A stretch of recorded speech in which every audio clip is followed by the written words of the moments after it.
Ar šitame jauname beržynėlyje greitai užsiveis grybiena, ar čia galės žmonės ateiti grybauti? Aš taip galvočiau, gal bus po kokių dar 5 metų. Manau, kad tai yra labai ilgas laiko tarpas. Nu, yra, taip, laiko tarpas yra ilgas. Jeigu nebūtume kirtę šitų lazdynų, galbūt jau ir dabar galbūt galimai galėtų eiti kažkas čia grybautis, bet pažiūrėjus į aną vaizdelį, koks normalus miestietis tenais norėtų dabar lysti.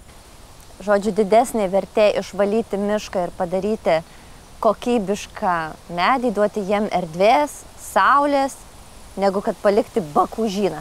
Taip. Tai yra tvarkingai sutvarkytas miško sklypas. Vat specialiai norėjau pravesti ne pro šitą iš pradžių, o pro aną brūzgyną. Ir čia yra mano ateitis. Čia kaip pavyzdys, čia yra pensijinis fondas. Jis vis tiek visą laiką augs. Nu, nebent vat vėjo laužas, sniego laužas.